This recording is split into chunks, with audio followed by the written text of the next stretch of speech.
Happy Saturday. Actually, it's Sunday. But you know how we do. But Sundays used to be a day of contention for me. Like, I used to get the Sundays really badly, but now Sundays are different. And the reason they're different is because I decided that I wanted more ease in my life. I wanted a softer life. And one area I will say that needed some housekeeping when it came to ease was my plant parenting life. So today I want to talk about that. I want to talk about the 6 things that I plan to do to create a softer life as a plant parent. Now, before we get into it though, let me kind of give you a little bit of backstory, or at least let you know about 2 other videos that led up to this video. So the first video, I talked about plant burnout and my experiences with plant burnout, how it showed up in my life. So the second video was actually about letting go of some of those plants that I had gotten to my plant burnout peak, and it was like, they gotta go. And so in my second video, I let some plants go. So all of that was leading up to this video here. So let's get into the 6 things, that's not 6. Let's get into the 6 things that I plan to do to create a soft life with ease as a plant parent. Okay, so step number 1, and I just wanted another reason to bring this back, but no, it really is. Step number 1 is to consolidate your plants. This, of course, is my Hoya Queen and the Carnosa, and they are I put them together in this same planter. And the reason I put them together in the same planter is because for several reasons. But one is they both have the same kind of care. They look good together, so why not? And it's in a bigger pot. All these things are going to reduce my responsibility. In fact, I want to say, if I'm remembering correctly, this was 1, 2, 3, 4, I think between 4 and 5 different pots that I put together in this one planter. So that means that when I go to water this one planter, I'm reducing myself from having to water 4 other planters. Like, that's a win-win, right? I get a beautiful plant and I have less pots that I have to water on a regular basis. Another win, or actually putting things in a larger pot, is that the larger pot doesn't need to be watered as much, right? You can go longer without having to re-water that pot. If you had a little small 2-inch, it's like every other day you would need to water that. But when you have a bigger pot, you have less to worry about and less pots to water on a regular basis. So, I mean, can it get any better? I mean, I can shut the video down right now, right? Like, that's enough. Just that alone is going to create ease in your life. If you've got 100 plants and you can combine 20 of them together, that's going to reduce the amount of work that you have to do. Like, seriously, that's enough. We're done. No, we're not. So before we go any further, let me welcome you guys back to my channel. So for those of you that are new, my name is Yvette Boone. I'm a recovering software engineer and a lifelong creative hobbyist and a plant enthusiast. And here on this channel, we create a safe space for Black women to incorporate creative hobbies into their wellness practice. And we are definitely on the wellness train right now. So let's get into tip number 2 that I plan to take in order to create a soft life as a plant parent. Okay, so baby girl needs to be watered right now, but this is my neon pothos. And tip number 2 is choose plants that are easy to care for. This baby is very easy to care for. Although, if you look at some of my older videos, you will see that before she got propagated this season, she was suffering. But it wasn't because she wasn't easy to care for. It was because I might have been being a little trifling. But she is doing good now, and I love it, right? So I have a couple of things that what I consider to be an easy to care for plant, because easy is relative, right? There were some plants, and you guys really came through in that comment section. There were some people who listed plants that they were having problems with it. I know others were like, well, I don't really have a problem with that. And I think that is the beauty of it, right? Like you can have a problem with a plant that might be easy for me and vice versa. So at the end of the day, it has to be relative to you. Like what is easy to you? So for me, I have like a hard and fast rules or about 4 things that I look for in what I would consider to be an easy plant. One of them is that it propagates easy. I love to propagate, but if it takes a long time to root, then it just makes it harder to keep that plant healthy and doing well. Because that's the foundation to all these plants. They can be as big and beautiful as they want to be. But if you lose that root system and it's hard to get that root system back, that plant is just as good as dead. So it needs to be easy to propagate. Definitely not pest magnets, right? Yeah, I personally like vocal plants. I like plants that let me know when they need to be watered or when things are going awry, because then I don't have to guess. And the last thing is that I like plants that have very similar care needs. I don't have to think that much. Thinking is overrated. So I want plants that have very similar care needs. So when it comes to creating a softer life for myself, tip number 2 is that I want to choose plants that are easy to care for. Okay, so tip number 3 for me is to choose a substrate that is going to work with my lifestyle. Now, I love the idea of leca. I love the idea of pond. So, you got to choose a substrate that works with your life. If I want to travel, and I've had plants in leca before, and they worked well until I was ready to go out of town. So, unless I can find a different way to use it, I would say that I need to choose a substrate that works well with my lifestyle. Now, I'm loving this cocoa core mix that I did this summer. Look at these roots. Like, this is crazy ridiculous. I literally put this in, I propagated this back in July 15th. Today's date is the 24th of September. This thing has got roots growing out of the top of the dirt. Like, it is ridiculous. So I love it because it does hold enough water. I probably could go a good solid week if I had it in a big enough pot, maybe even closer to 2, without rewatering this. So that means that if I needed to take a short little break and do some traveling, I can do that without having to worry about coming home to a house full of dead plants. So choosing a substrate that works with my lifestyle, like really works with my lifestyle, I think is going to be definitely a key to me creating a softer life as a plant parent. Look at her. She looks so good. Oh my goodness. Okay, so tip number 4 is to choose plants that you absolutely enjoy taking care of. Right? This is a common house plant. But you should enjoy them. And if you enjoy taking care of your plants, then you don't mind doing a little bit of work for them, right? Especially if you set it up so that you can get the work done when you have the energy for it. I think choosing plants that you enjoy taking care of, even though there is some level of responsibility that goes along with it, that makes the juice worth the squeeze, right? So before we get into tip number 5, if you are loving this content, go ahead on and give this video a like. And if you love this plantastic, my little dad jokes. If you love this kind of content, you would love our community.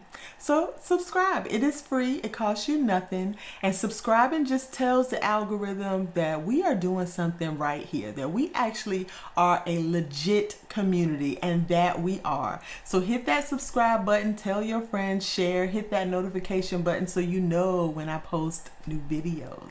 All right, let's get back into it. So number 5, this is a big one. Because I tend to be a purist about things, and I don't even know why. It's that whole thing in me where I feel like if it ain't rough, it ain't right. But We were getting rid of that thought. Tools. I used to be a person that didn't do tools, like, but let me tell you, having tools at your disposal, and I don't mean like, like a little planting shovel or things like that. I mean, and I don't really want to unplug it to bring it, because this here, oh man, this has been a godsend. This is a insect catcher. It's one of those things. Let me tell you, I was always one like, ew, but when you have enough plants in your house and you are dealing with fungus gnats and fruit flies, and let me tell you, fungus gnats are annoying, but fruit flies are the devil. Like, they literally, we're not gonna go there, because I cannot tell you how tortured I've been. At one point, I had them everywhere. I couldn't sleep, I couldn't eat, I couldn't do anything. That alone would have been enough for me to be like, get rid of all the plants in the house, because I'm done with this. This is annoying. But it pushed me to say, hey, Yvette, just get you some tools that's going to make your life easier. Why do you always have to do things the hard way? So I literally, one night, I just could not take it anymore. I'd had enough bugs just in my face. And I got on Amazon and ordered this thing. And so this is not sponsored. I'm not getting paid. I'm not really. Just having tools in your disposal that is going to help your job easier. Those tools could include, if a hygrometer, if the thing that tells you whether or not the soil is moist, if that would help you out, something like this to help you out. Clear pots. Oh my gosh. If they weren't so expensive. Clear pots are like, seriously, you get to see the roots. You get to see what's going on and make decisions about your plants without having to take them out and do all the things. So I love a clear pot. Self-watering pots. Like, I know they get a bad rap, but for some plants, they are really the business. Now, I will say, even though you already know how I feel about Syngonium, I think Syngonium would probably benefit from a self-watering pot. I'm never going to know, because I'm not gonna know. Not based on my own experience. I need to move this, because I kind of feel like it's just drawing the bugs. If there's a bug, it's drawing it near me.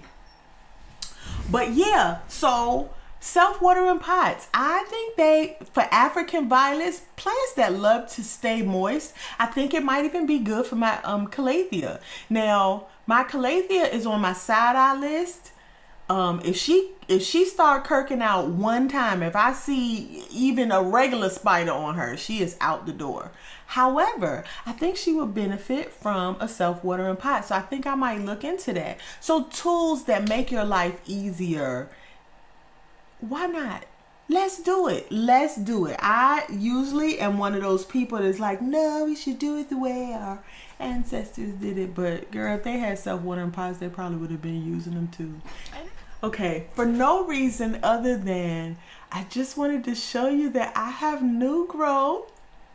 I'm so excited. So can you see the little new growth on here? Oh my goodness, she's got little leaves coming out. I am so excited. Can I tell you, I am so excited. I don't do well with succulents, so this was my last ditch attempt at doing well at succulents, but okay. So tip number 6 is to delegate some of your chores out to other people. Now, you might not have somebody else in your house to boss around to do those things, but you can pay someone to do some things. I went into this really nice plant shop. Matter of fact, so where I purchased this plant, and I cannot think of the name of the shop, but they would repot your pots for you. So whatever reason, you don't even have to have a justifiable reason other than the fact that you don't want to be the one to do it. Get your local nursery may offer a repotting service. What? Hire someone to come in and water your plants when you're gone. Now, there are other services like house sitting services where people will come in, they are staying at your home, but they will water your plants when you're away. So, I mean, literally hiring someone out to come in and do some of the chores that either you can't do or that you've gotten overwhelmed with is one plausible way to adding ease to your plant life. So let's go over those 6 one more time. 1, consolidate your plants. The bigger the pot, the less you have to water. If you can take 11 pots and put them down into one big pot and you water that thing once every 2 weeks, that is automatic ease. I love it. Tip number 2 is to choose plants that are easy to care for and that are not fussy. Easy is relative, so you get to make up the rules and nobody else is the boss of you. So you get to decide what's easy, okay? Whatever is easy to you, pick those plants and just enjoy them. Have a lot of them, it's okay. Tip number 3 is to choose a substrate that works with your lifestyle. Tip number 4 is choose plants that you enjoy taking care of, regardless of whether they are popular, rare, expensive. If you don't enjoy taking care of them, it's not going to be worth the responsibility that you do have to take. Tip number 5 is add tools. Right? Add tools that are going to make your life easier, whether it is a bug catcher, a hygrometer, self-watering pots, even a system that will irrigate and water your plants for you while you're gone. Like, there are systems out there. There are self-timers that you can put lights on. All these things help your plant parenting life to bring some ease. And tip number 6 is delegate some of that work out. Maybe you can hire someone. You know, there are college students who are out here studying to be horticulturists. That was hard. There are students out here, studying to be horticulture. I can't say that word. Horticulturists. Yeah, there are students out here who are trying to be horticulturists, and that I cannot imagine they wouldn't take on the responsibility of coming in to water your plants or coming in to take care, repot your plants. So look for creative ways to kind of help delegate some of that responsibility out so that you can take some of the pressure off of yourself. So I'm excited about this. I am excited, right? I know off the rip, I've already done at least 3 or 4 of these things already. And I can tell you that consolidating my plants into a big planter, even with my propagation, I put all of them in one pot. So that means my pots are bigger, but I have less small pots all over the house. It has made watering so much nicer. So I'm back to enjoying watering again. Now, don't get me wrong, because I love watering my propagations, but I know me. This is the time of the year where I'm going to start forgetting about a whole room of plants. And the fact that I have less pots now is making it so much nicer. And my plants are bigger and fuller and prettier. So I'm enjoying this process. I'm super excited about adding ease and creating a soft life as a plant parent. So let me know in that comment section which ones you are willing to do or that you already are doing, because we deserve this, right? I appreciate you guys following along in this series. You guys have really come through and I really love it. I love the comments. I love us talking to each other in that comment section. And I love the fact that you guys didn't leave me out there. I thought I might have been the only one that felt this way, but you let me know I was not alone, and I truly appreciate you guys for that. So if no one else has told you today, you know what I'm gonna say. Have a great and planty day. Bye. So let's get into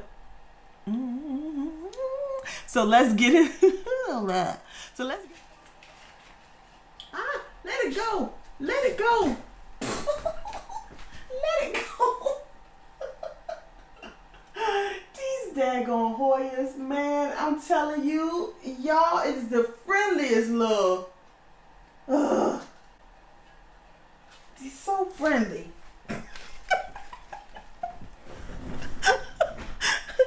What you gonna do with him?